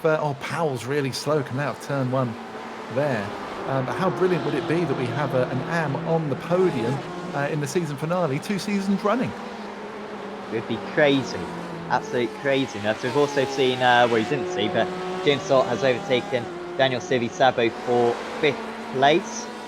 And also Bob Pumpy-Youngfish from Make by Skopska. But this is the best battle out on circuit. Out's in the lead. And Daniel Lee, I was saying in race 1, he's the most accomplished driver in this series. Yet to take a race win. He's taken pole positions in the past. He's taken several podiums. A couple of which have been second places, and this is right on the cards for him now. But this was part of why these end of season races are so good. There's nothing to lose for these drivers. They'll all be going for the race win. Second place won't be good enough for them, and so there's Eifenberg will absolutely defend for all that he's worth. But Lee definitely has the pace advantage. The problem is that BMW is just too quick down the straights. The way that it can pull out of the corners is mind-blowing. Lee, look how close he is though, tucked up in the slipstream. 10th behind as they go for 130 up. Oh, it's so close. 2 tenths back. He's surely too far back to make a lunge into the chicane. Eifenberg covers it anyway. That's going to lose you some time. Lee, 2 tenths back as they come onto the main straight. Is that close enough? They've really dropped Powell as well, by the way. 1.5 seconds back is Powell already. Powell just seems to really be struggling all of a sudden, but over pushing, I think, if anything. Oh, that was in the middle of the circuit again for Eichenberg. They're very fortunate that Powell has all of a sudden dropped off the pace because with all these defensive lines, at the moment they're all right. Atkinson's will probably be the majority of Powell's troubles for the time being. Civic Turbo momentarily off the side. Civic Turbo's actually gone off at turn 1, I think. He's down into 8th place. There he is. Oh, it was such a good race for him, and Indy Autosports White may not get that position either in the championships. I'm not 100% sure. They should still get 4th place in championship because Eichenberg isn't part of Gold Racing team anymore. But yes, and tricky times at the moment for Daniel dropping down right at the latter stage. We also got Bicycopsica right on the tail of Humphrey for 6th and 7th. Humphrey trying to go for 3rd place in the championship, remember. The Bicycopsica already with that 2nd place consolidated. I think we're going to have to change though to the race leaders for the remaining lap and a half. Eichenberg slightly further ahead. What does Lee need to do here, Adam, in order to get past? Is there something that he needs to do? Because he got so close on the last lap and yet he didn't come close to a move. It almost seems impossible to overtake the driver ahead. Well, at this moment in time, he needs to drive faster. He's over half a second behind, which is way too far back to be able to contend with the sheer pace of that BMW down a straight. Although he's closed right back up again. He's mighty through the he's brilliant, isn't triangle, isn't he? Wow. That's he just takes just enough curve, doesn't he, that he can ride it and keep the momentum. Brilliant through there. Still 3/10 back though. I think that's too far back. He really needs to be tucked right. No. Oh, he's running wide. Yeah, he's off the circuit. Doesn't lose much time. Wow, how did he do that? He was on the grass. He was on the grass. And he barely lost 100. He's driving it in really deep into every one of these corners. But if Eichenberg track extended earlier on at 130R and somehow gained time, that was even better from Lee. I mean, that was breaking the laws of physics, how fast he went through that corner. Final lap of the race, the time will take up to 40, the last lap of this Season 2 of the Apex Racing League GT Championship. And Daniel Lee with 0.4 of a second still to catch up to Eichenberg. He's sliding through the second Degner. Alden Adrianson's out of this one here. Lee had a look, I think, and that has put Eichenberg slightly offline. Eichenberg just reacting to that one. Seeing that in his mirror just behind. A good exit for the BMW. And it's surely going to have to be a mistake to deny Dennis Eichenberg his 2nd race win of the season. He took his 1st race win months ago. Race 2 at Silverstone, the 2nd race we had of the season. Lee will try to really ace this exit through Spoon, but he's still 3.5 of a second behind. And the BMW is just too quick. And it's stretching away.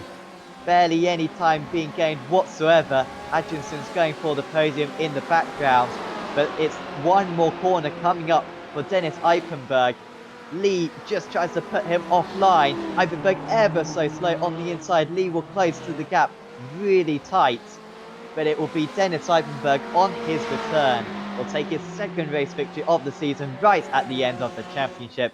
Eichenberg wins at Suzuka. Race 2 is his. The final race win of the season is his. Lee pushed him to the limit. Powell finishes in 3rd and Adrianson finishes in a fantastic 4th place.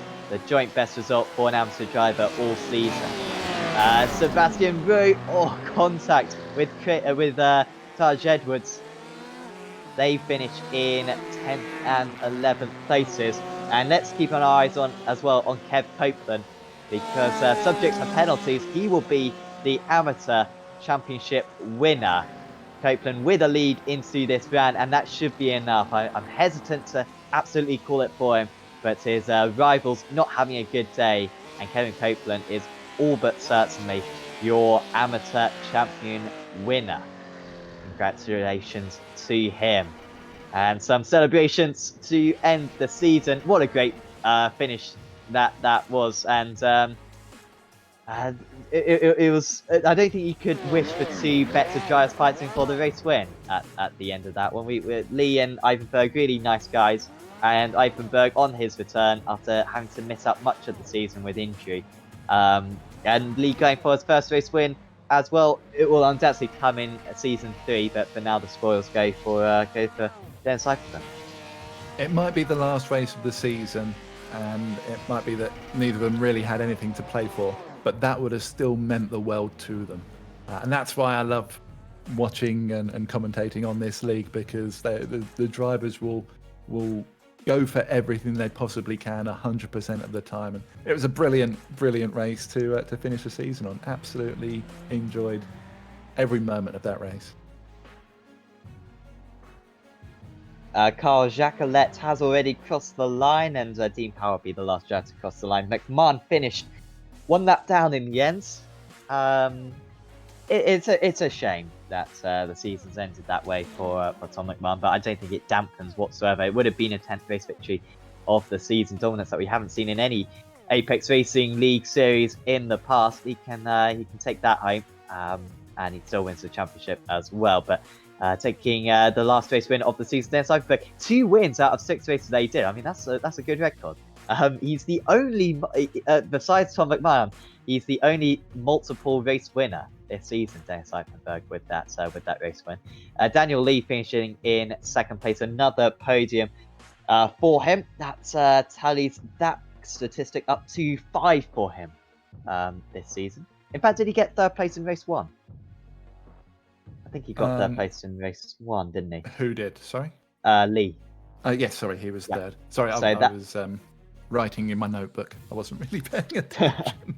So yeah, that's 6 podiums for Lee this season, and 3 2nd places as well. That wins round the corner. Aaron Powell finishes in 3rd position. Great result for Jensen Adriansen. A little bit inconsistent across the season, particularly in the early stage. He will certainly be bumped up to pro though for next season, because he's driven brilliantly, especially in qualifying and in today's race. James Salt, great recovery up into 5th from 16th on the grid. Bob Humphrey in 6th. There's Make Faisa Kopsuka, Stephen Broomfield, Daniel Sivi Sabo, Sebastian Roux in a 10th.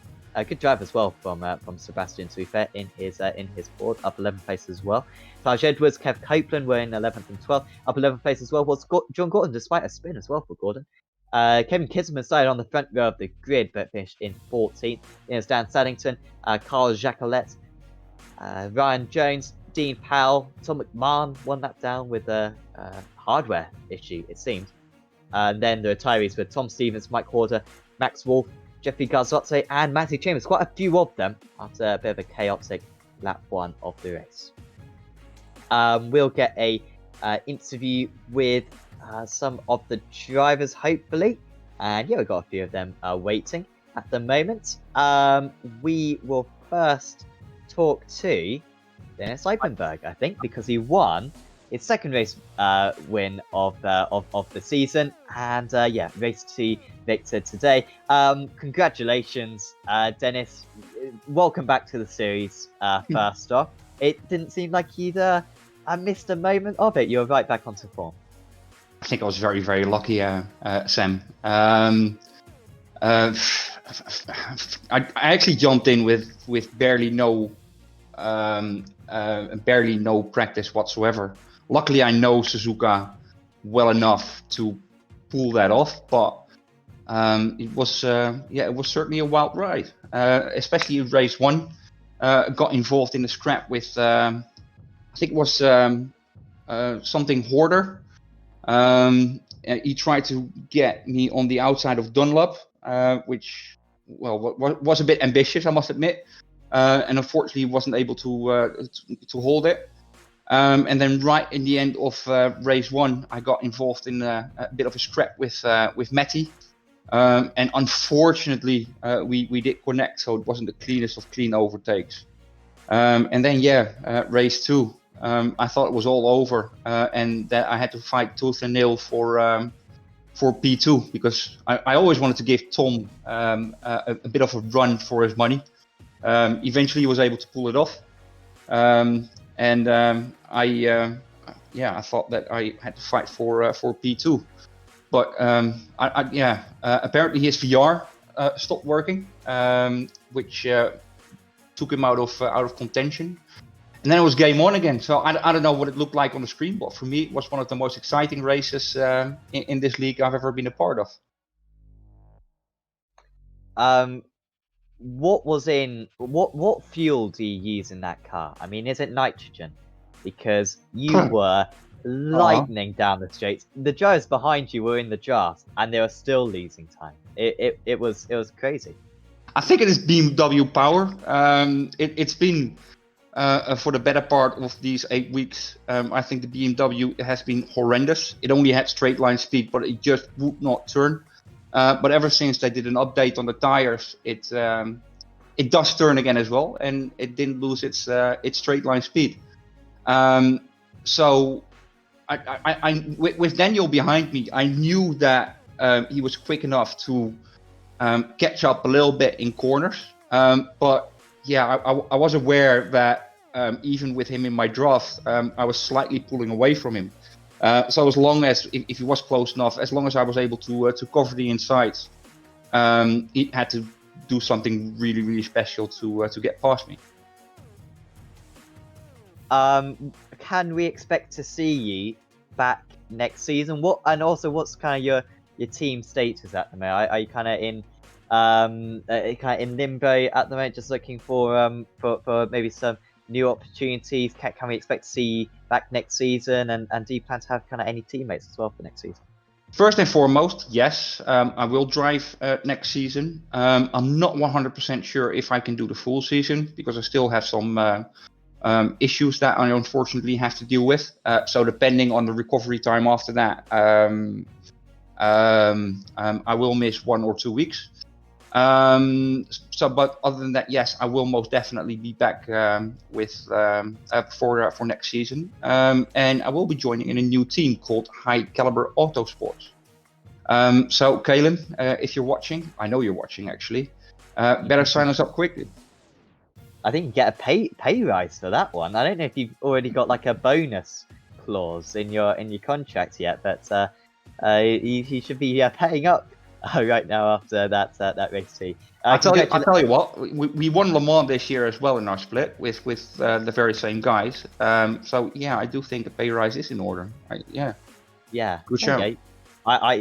You heard it here first. Yes. Yeah, 4 figures. I'm hearing. Well done. Well done, Dennis, on that race too. Is there anyone you'd like to give a shout out to? Yeah, my good friend Adam Hedgecock. Hi, buddy. Hey, how are you? I'm good. How are you feeling? You better? Well, getting there. And after the day, a hell of a lot better. This was exciting and really good fun. Thank you.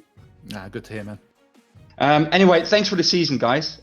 This has been phenomenal. I really like what you did this year, or this season, I should say. Especially the mid-season, what was it, podcast or whatever you like to call it, that you give everybody the time and attention that everybody deserves. You're doing an amazing job with this league, and that's the whole reason why more and more people get excited about this. So thank you. Awesome. Thank you very much, Dennis. We hope to see you back on Apex Racing TV very soon. Cheers, mate. Have a good one. Bye-bye. Dennis Eipenberg there. Very much getting in our good books for next season. Let's see if Kev Copeland can be any more for that. So he's standing by with Adam right now. He is indeed. Welcome to the booth, Kev. Good to see you. First things first, pending any protests, you appear to be the AM champion for season 2. How does that sound to you? Yeah, it's quite a surprise, Adam, to be honest. I mean, I was quite surprised to be in this position when we went into the break, and yeah, I'm pretty shocked, and I need to look back to find out how it actually happened. It's been an exciting up and down season from our point of view, watching you for sure. I think I speak for both myself and Sam when I say that it's certainly been a season of improvement from you, absolutely. Your results seem to get better and better over the course of the season. How have you seen it? From starting out to where we are now. Yeah, I think it started off pretty shaky, really, and I was making a lot of mistakes on my own. So kind of not getting taken out, but just making mistakes that maybe run off the track and lose places. But as the season's come on, I've got better and better at not making those mistakes and just being a bit more consistent and taking advantage when other people have gone off around me, then I haven't. It can be pretty rough in the midfield, for sure. We've seen lots of incidents over the season, as you've alluded to. Yeah, there's some of them that other people are having issues that you have to try and avoid. Just how tough is it to be consistent when those kind of things are happening? It's very tough. When you're in that sort of lower mid pack, trying to make your way up and trying to work out which way you need to go around the spinning car that's in front of you, and you have to guess left or right, you've really only got a 50-50 chance whether you make it or not. Oh, I can totally appreciate that. Tonight, let's focus on tonight. Two pretty solid evenings for you as far as the AM category goes. 4th place in race 1 and 3rd in race 2. How did they play out for you? Was there any particular highlights in tonight's racing? No, for me they were pretty mediocre, to be honest. I made a couple of silly mistakes in both races, which dropped me down the order and shouldn't have done. And I made quite a few places up when others around me fell off the track, which made it a little bit better than it was. And of course, Tom Stevens did me a favour by, basically not being in it. His luck just wasn't with him tonight, and I'm really sorry for that, because if he'd not been taken out on lap 1, race 1, I reckon that race 2 we could have been having a massive battle for the championship. But as it was, fate, it just wasn't to be, and I'm just really sorry for that, because it could have been great. No, absolutely. Well, fate might decide that it wasn't a battle for tonight. It's a battle for season 3. Will we be seeing you come back and racing again? I'll definitely be back for the next one. I've really enjoyed these races. I love watching the stream back. I really rate your guys' commentary. I think it's brilliant. Even if you do try and take the credit for me getting better through the season, Adam. So What can I say? It's an inspirational podcast for all. Brilliant, Kev. It's been a pleasure to speak to you. Well done on this season. And the progress that you've made. It's been brilliant to watch. Before we let you go, is there any shout outs you want to give? The usual one to you guys in the commentary team and the organising team. It wouldn't happen without you, and I know you must get loads and loads of rubbish in the back of the scenes going, that decision's wrong and that decision's wrong, but really appreciate you putting it on, and it's a great fun series to be in. So really looking forward to the next one. And also to the Evo guys for in the practice sessions, helping me out and helping me get better, particularly Bob and Tom and all the crew. Really appreciate it. And my teammate Joe, who unfortunately due to various circumstances couldn't finish off the season. Otherwise I'm pretty sure he would have been right up there in the AM Championship as well. Brilliant. Well, once again, congratulations. It's been a pleasure speaking to you, and we'll see you in season 3. Will do. Thanks, guys. Cheers then. Kev Copeland for the B team, your amateur champion. I think it's only fitting. You don't want to have a chat with. I gotta pick one of them, McMahon or Lee. We will have a chat with both of them, but I don't know who I want to have a talk with. Let's drag up Daniel Lee. We'll speak to McMahon right at the end. But I want to have a chat with Daniel Lee because congrats, Daniel. That was your 4th and 5th, or 5th and 6th podiums of the season. It means that you finish in 5th place in the championship as well. Subject to penalties, you gain a place right at the end. How are you feeling right now? Because that first race victory, that was ever so close right there. What a way to end it. I mean, I could have used a couple more laps sprinkled in. At the end, Eipenberg's tyres seemed to be absolutely shot from overtaking Aaron Powell. Powell's tyres have finished. I tend to be really gentle on the car, which is probably why I'm not always on, always sort of nudging pole, but it really comes in handy at the end of a 40-minute race. So I'm so miffed to miss out so close, but what an epic battle, and I can't wait to watch that back, because Eifenberg was again a brick wall. He's always been hard to take, hard to defend against, and that BMW M8 must have been lathered in baby oil or something, because it was absolutely flying down those straights. But that's probably the best memorable meeting of both ARL leagues I've been in so far. I'm really happy with that. Yeah, you certainly should be. I mean, yeah, second and third. I'm trying to look through all the stats right now. Were you the highest point scorer today? No, you were. You're third highest scorer apparently. Yeah, third highest. But I might have to check back these points actually, because I'm not sure if they're 100% correct. Actually, how many instants did you get? Did you get a load of instants in? You got so many incidents. Jesus. 20 incidents. Well, yeah, you didn't care too much about the about the points in here. All about all about that position. But no, still really good job in the end. And going into next season, you must be feeling quite confident. I mean, you've improved through this season, you improved through last season. So next season, you think you're going to be fighting for the championship? There's progression, and I'm definitely feeling like there's a good chance, if consistency can be sorted out a little bit.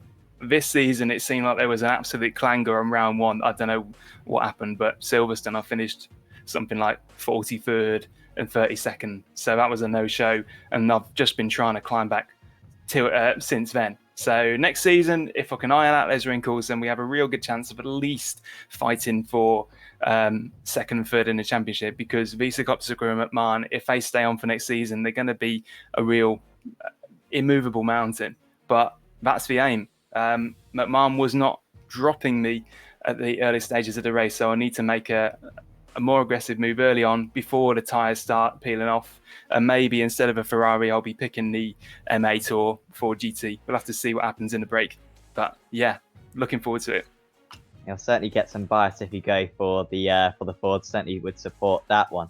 H2M Engineering finished the championship in 5th place in the end. No, 4th place. You jump, by my calculations, India Sport White by 4 points in the championship. Considering that it's just been you and Dean for this season, you must be really pleased with that one. And are you planning on teaming up with him next season? And 2, are you two entering any other series?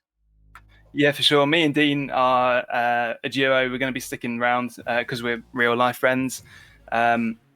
He's progressed so much during the course of this season, as you'll know. It's only bad luck by virtue of incidents that he hasn't scored higher. So next season, if we get off on the right foot, then we should be punching higher in the teams. Haven't really given much thought as to how much having only 2 drivers affects us. You'll have to fill me in on that another time. But if we can recruit someone else in our sort of circle of acquaintances, then we might be at full strength next time. We are also entering the World GT Championship as well, as you may already be aware. But beyond that, that's as much as we've got time for. So let's see what happens in that season and in the next ARL. Definitely. Yeah, looking. Well, I'm not looking forward to seeing World GT. I recommend no one watching that. Yeah, it's on another channel. Yeah, it's on the other channel. But we digress. No, but certainly watch back next season as well. Congratulations, Daniel, on your 5th place in the championship, 4th place in the teams. Is there anyone you'd like to give a shout out to? Just to you guys for organising and broadcasting the league as well as you do. You do a really good job of it. And to the rest of the drivers on the grid, we've had a good season.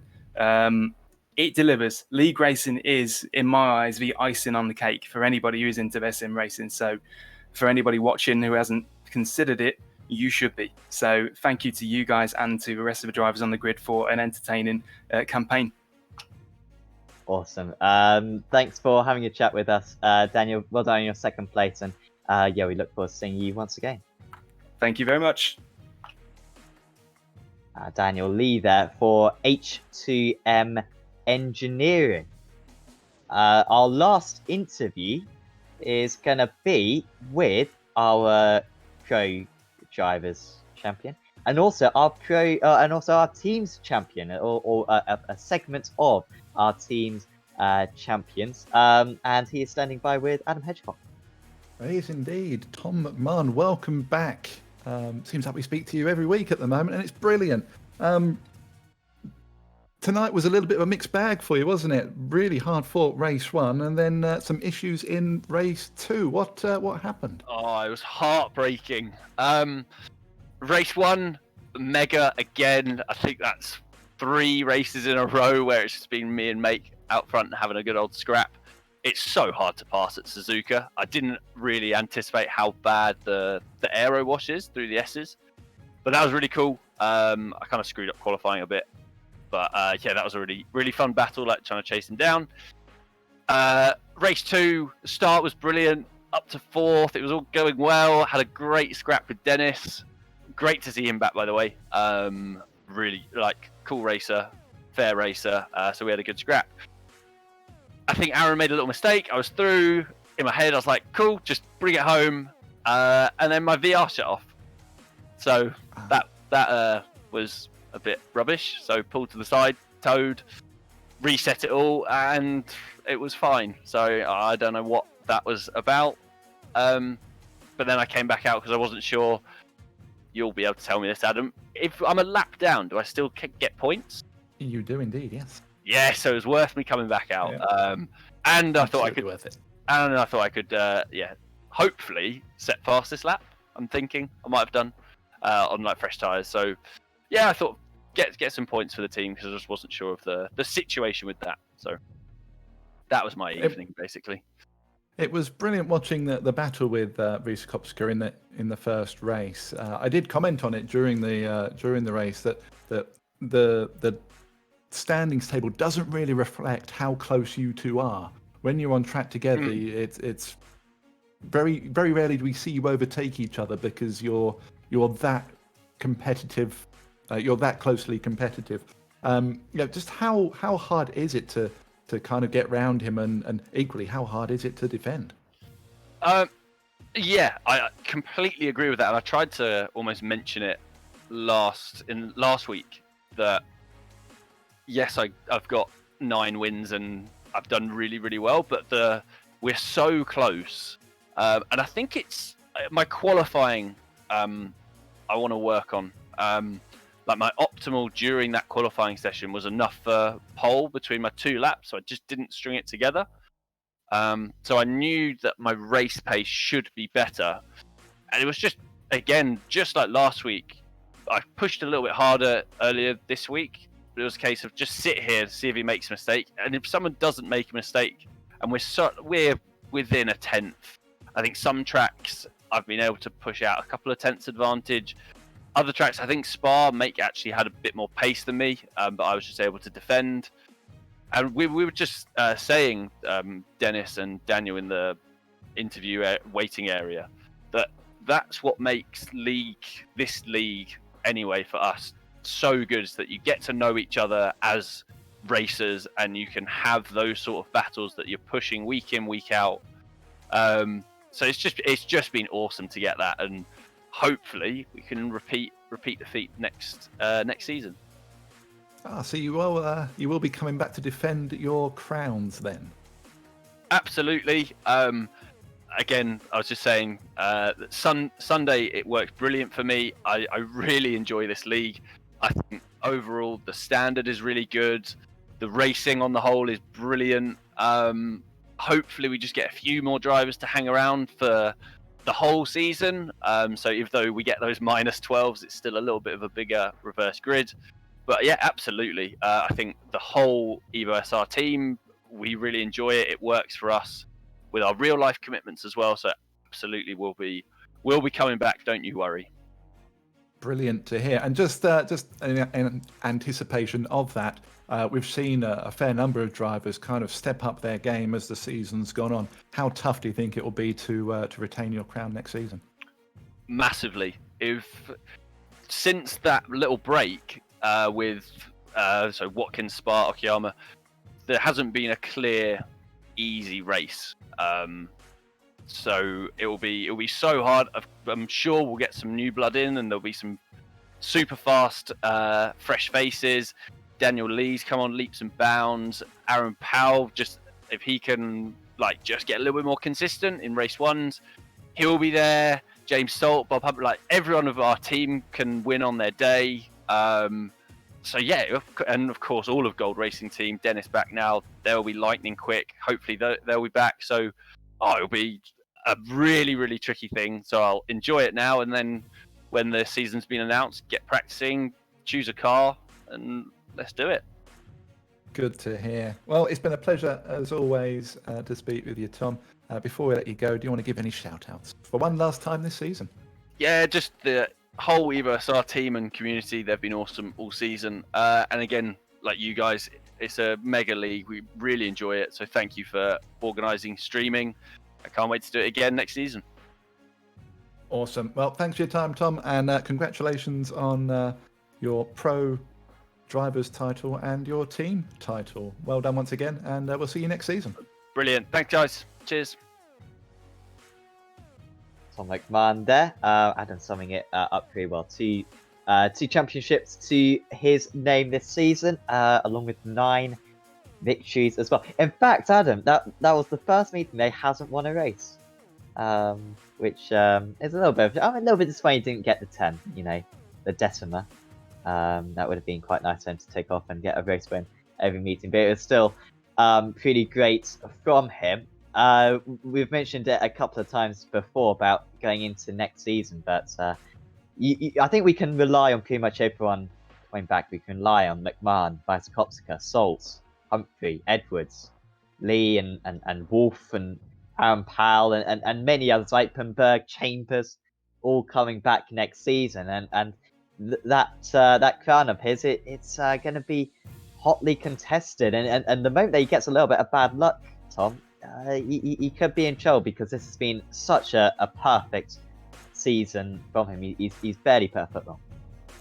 He has indeed, and things have seemed to have gone his way a little bit as well. I think back to last week, the incident on the back straight where Vizekopska got into the side of a spinning Ferrari or spinning Porsche, it was, in the middle of the back straight, and McMahon just seemed to manage to just glance his way around the outside of it, got away with it. I think there's been a few times this season where luck has been on his side, and to win a championship so dominantly, you need that little bit of luck, and it's all gone his way this season, and when he's had to drive hard and well, he's risen to the challenge, and he's been brilliant. Next season, though, everyone starts on 0 again, and he's going to be defending for his life, because everyone will be out to take that crown. Going to be absolutely awesome. We also have the Amateur Championship. I'm going to really struggle to make the amateur ratings for next season, because so many drivers who could be pro, half of them are going to be promoted or something, and it's going to be tricky to demote anyone. But that'll be a tricky task. We hope to bring back the Apex Racing League GT Championship in a few weeks' time. We'll have at least a couple of weeks break, but we'll keep you posted. You can check out the most recent kind of announcements either in our Discord, Apex Racing League Discord. Send me a message on Discord if you want to if you want to get the link. We'll also post new series announcements all in there, and also on our website, apexracingleague.com, where you should be able to find race write-ups as well, race reports from each of these meetings, which are always a fantastic read. We also do highlight videos as well, which will be posted on Apex Racing TV. So if you're watching on the iRacing Esports Network, hop over to Apex Racing TV, go subscribe to them, and you can watch them and along with loads of other broadcasts as well. Also, quick shouts out to Apex Racing Academy as well. We're running the Apex Racing Academy GT4 Championship at the moment. More will come yet, and so do go to Apex Racing Academy or apexracingac.co.uk, I believe it is, to get some of the best setups in iRacing provided by some of the best drivers in iRacing. So certainly recommend checking that out. But thanks for tuning in for this season. It's been fantastic fun to broadcast it all. So yeah, thanks to you for tuning in. Thanks to the drivers as well for putting on such a fantastic show. It's been an awesome series to cover. Thanks to Adam Hedgecock and Sam Kumo, Alex Simpson, and Andrew Woodhouse as well for helping out on the on the broadcast.